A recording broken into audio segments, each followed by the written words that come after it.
Hello, and welcome back to another episode of White Album 2's Fan Club Radio. We are reading through episode 86, and this is part 2. We're here with Kazusa and Setsuna's voice actresses, as usual, as well as Haruki's voice actor. He is here for the final month of the radio show. And then Fumiaki Maruto-san is also here. He is the writer, the scenario writer for White Album 2. So it is a full house today. Oh, and full disclaimer, Maruto-san did mention anything he says isn't necessarily canon. They might be just his own opinions, so he won't be held liable for anyone believing this as anything more than one person's opinion. So, let's get back to it. I'll say this, though.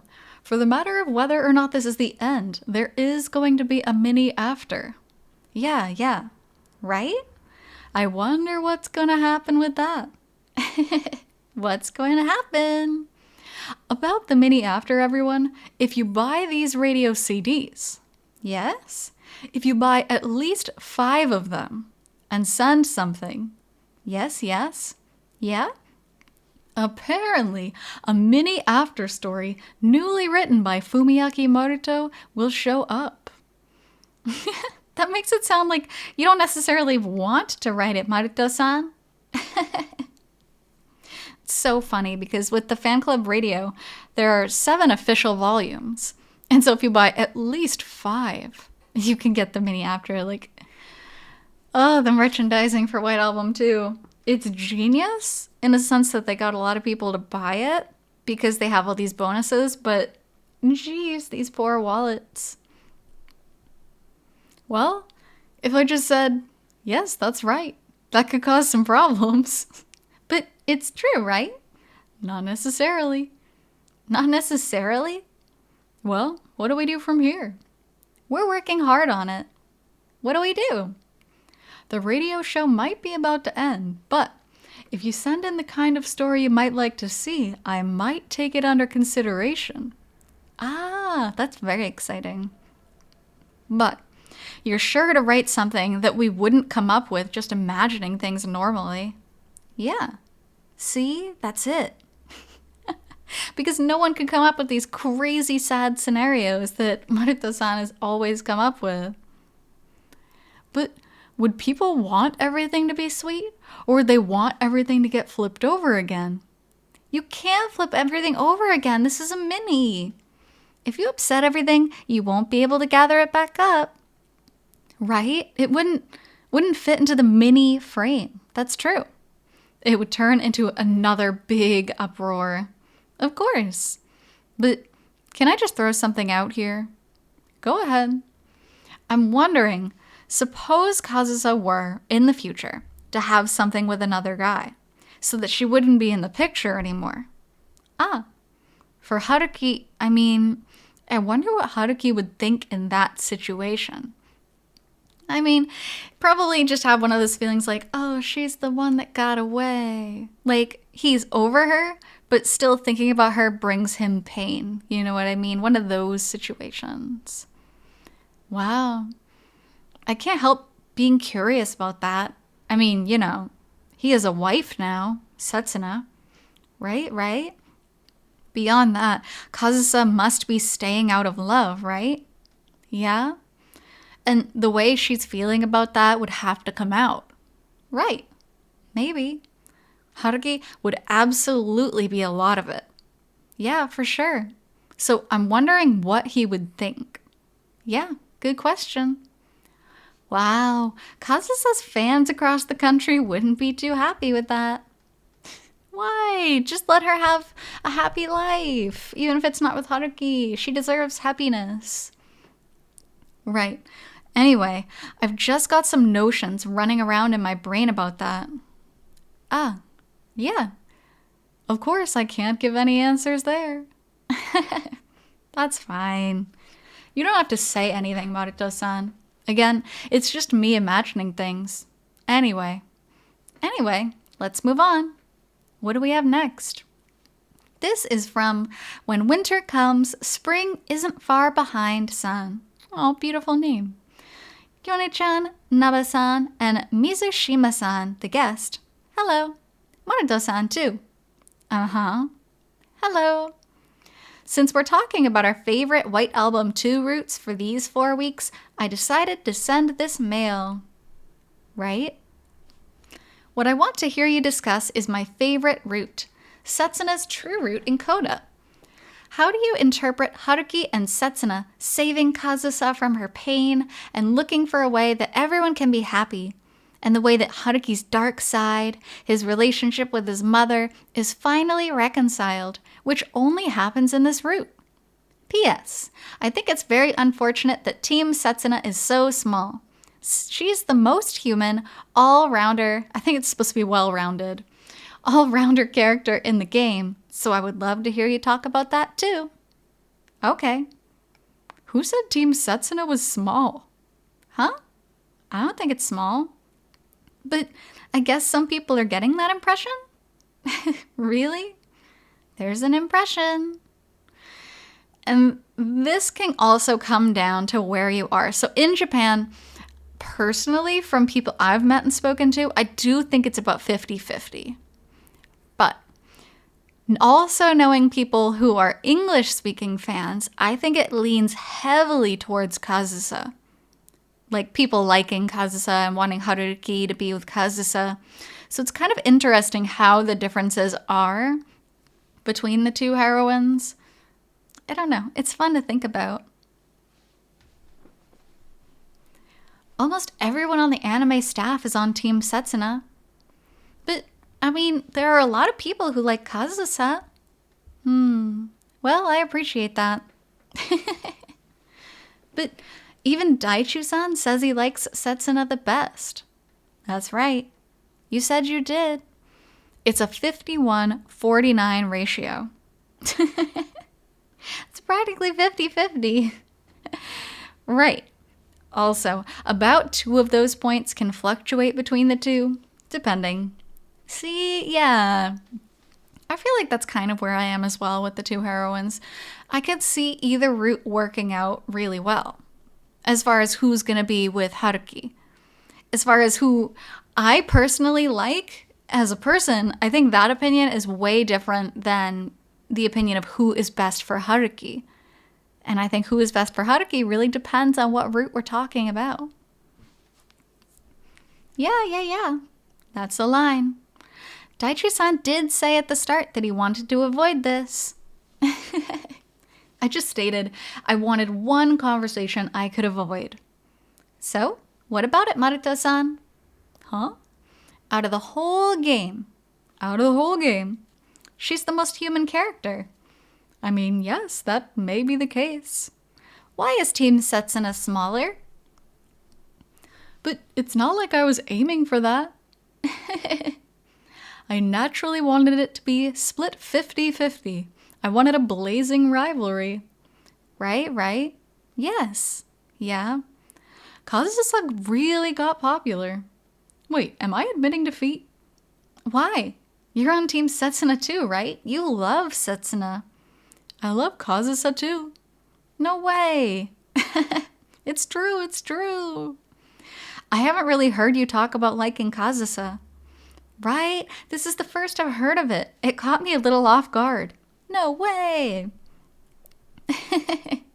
I'm not lying. Yeah. I like Chiaki too, for that matter. Chiaki. I mean, I like Chiaki. Yeah. Really, I like every character that appears. I mean, you would think so. You're the one that wrote the story. I hope you didn't write characters you don't enjoy. That's hard to do, I think, to make them likable if you don't like them. I mean, everyone has a certain catch or certain buttons they push, right? Yeah. Maybe Kazusa is just the strongest in that regard.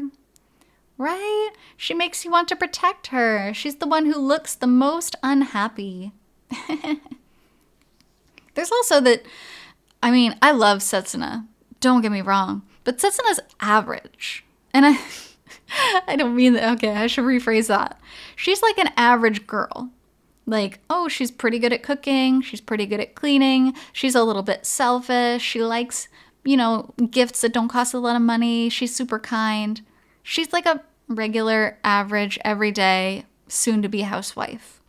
Whereas Kazusa's kind of that punk, piano star, angry all the time, a little bit tsundere, like, you know. So there's a lot more things special about Kazusa. Oh, that sounds really mean. I love Setsuna. That's not how I mean. I don't mean it super negatively. But as far as like certain buttons that they push, I really, really agree with that statement. She's so completely aggressive, and yet she awakens that protective impulse. Yeah. She's got the biggest duality gap, right? So in that sense, maybe she's one step stronger? Yeah. I mean, from the user's point of view, that's what I'm thinking. Kazusa, I made her the kind of character who obsesses completely over one thing and is very sharp and pointed that way. While Setsuna takes all kinds of things in and becomes bigger and rounder that way. I really think it's supposed to be well-rounded. It's so weird to call someone rounder. Yeah, she does. I thought about all those sorts of human essences or those sorts of characters as I was making them, like a spear and a shield. That's a super interesting... This is the type of background information that, yes, it's not just his opinion, like this is actually his thinking behind creating these characters. This is what's super interesting to get to know through this radio show. I love this background information. Like a big shield and a sharp spear clashing together. Yeah. Well, I just came up with that right now, but... Yeah, I guess for men... Or for people, really, there are people you want to protect and people who want to protect you, right? Those two groups. That's split. Kazusa is someone you want to protect, and Setsuna is someone who will protect you. Yeah. Good point. To make that broad division. Yeah. So I like them both. I want them both. But if I had to think in extremes, which one? Well, if I had to pick Kazusa or Setsuna, it's like that. I see.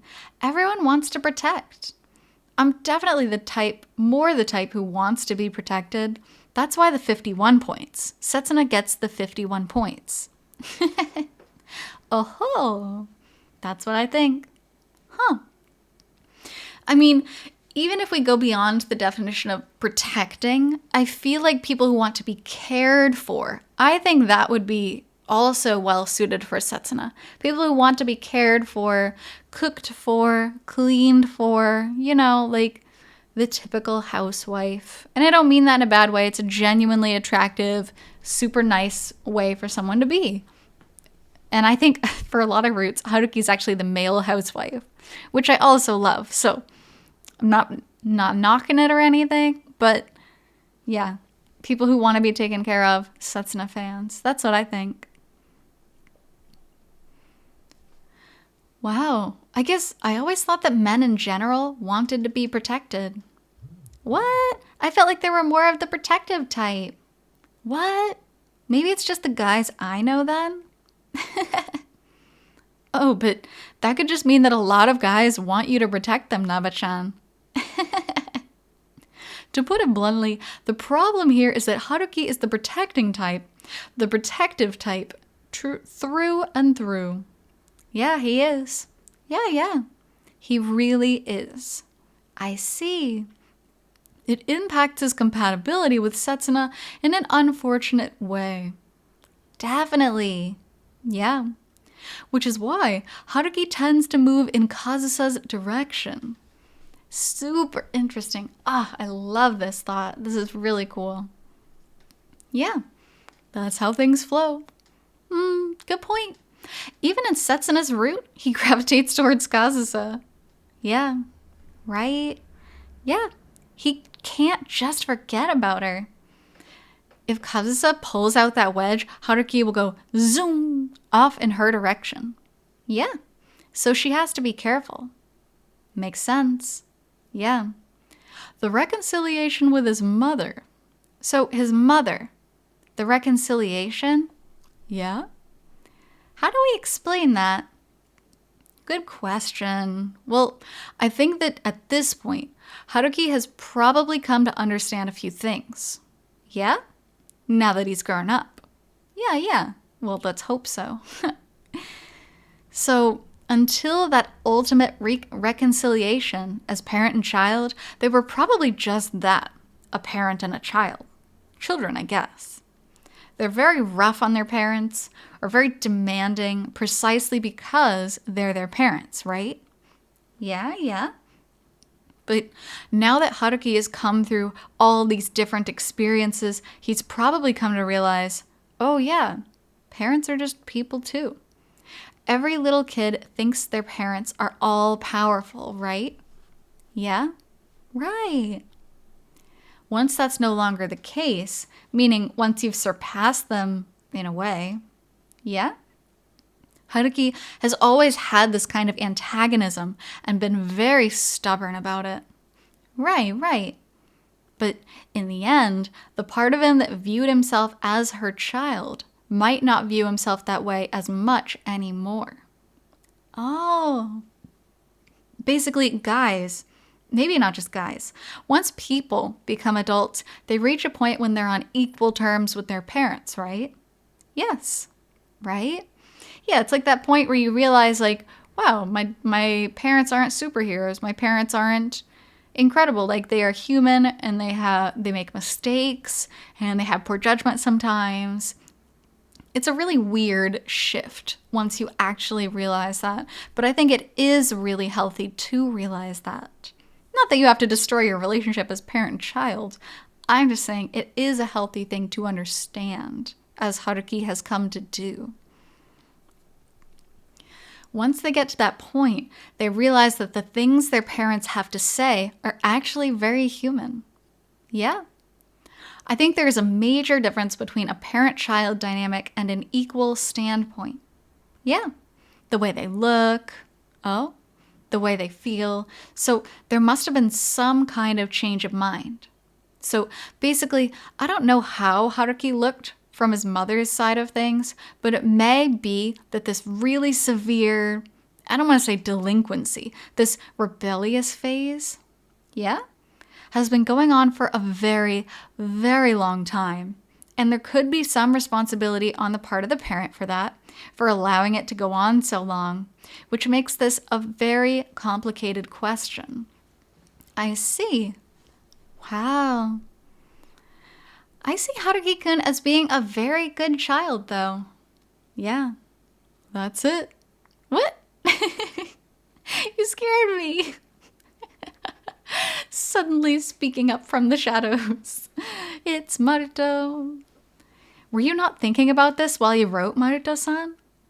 No, I mean, this isn't about his mother, but Haruki-kun, his father was the son of a distinguished family in Okayama.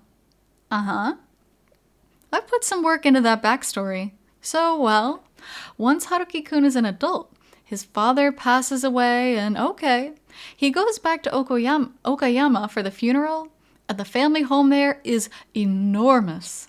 So, there's some worn-out custom from 20 years ago or something. He gets wrapped up in a serial murder case. Oh no! Wouldn't that be interesting? Then, see, this detective who calls himself Kin Daichi shows up. Kin is like gold, so it would be like gold Daichi. Gold, his name is Daichi, so kind of like the shadow person sometimes you see in games, like you can't defeat yourself. Same thing. This isn't even the same story anymore. What genre is this? Well, it's complicated. Oh, I know. He has sisters. Sisters? 4 sisters could enter the picture, but that would be over in Ishikawa Prefecture. That would be a little different. But Haruki would be single forever with all that. Really? I don't see much of a problem. Seriously? Yeah. No, not with all of that. Not with any of that. This is about mothers and children as they exist in the story that's actually been depicted. He's trying to steer it back on track. Yeah. Right? Was there a point when someone said, all right, let's resolve this. We can't just leave things like this. Well, I decided that there would only be one. Yeah. I mean, maybe there is some resolution happening in the other areas, but I decided that the only one I would depict clearly was Setsuna's. Right? Gotcha. Yeah, in that sense, it's when I'm looking at Setsuna that I get the family feeling. Right? Setsuna is really the only one with a harmonious family. Well, yeah. Although, Yoko-san and Kazusa are actually pretty close, though. Kazusa is close with their mother, too. Step by step. They gradually get onto good terms. Yeah. It's part of how the two of them grow up together. Yeah. With both parents and a younger brother. Yeah. Setsuna really has the archetypal family. Man, talking about Kazusa and her mom, though, this is something that always drives me crazy. And I talk about it a lot when we talk about Tomoyoko, is that she literally abandoned her daughter. And then she ended up coming back, and it was like, okay, well, this is fine. Yeah, they're on good terms now, just a misunderstanding. Everybody brushes it under the rug so quickly, and it makes me so mad. And I don't know if I'm alone in that opinion, but it drives me crazy because everyone in the game just acts like it was no big deal when maybe it's just me. I think it's a huge deal to have abandoned your daughter who wasn't even out of high school. You know, not even living in the dorms, living alone in a house with a housekeeper that comes a few times a week. That is despicable to me. So just, ugh, not good family. Yeah. Or the image of a family that everyone yearns for, but you don't actually see much. It exists as a surprisingly major part of fiction. The major family type. Yes. But in real life, you don't find it often. It's an old-fashioned family. Exactly, old-fashioned. Yeah. Very enviable, I think. The well-behaved big sister and the sweet little brother. I think the fact that they, fight from time to time fits into it too. They're a beautiful family. Yeah, and her father contributes a lot to it. Good point. He's both strict and kind. I thought he struck a really great balance there. That balance. It's good. Mogami-sans. Mogami-sans. From my same year, right? Susumu-san. Yes. And if you haven't seen the past radio show episodes, they did have Setsuna's father on as a special guest. And he was in the same university year as Kazusa. So they kind of talked about them both being in the school to become these voice actors and actresses. Very fun episode. So before we end up moving on to the next question, we are going to stop there for today. Thank you so much for being here with me on this episode of White Album 2's Fan Club Radio. And I'll be back to you with the next part soon enough. Until then, I hope you take care. See you.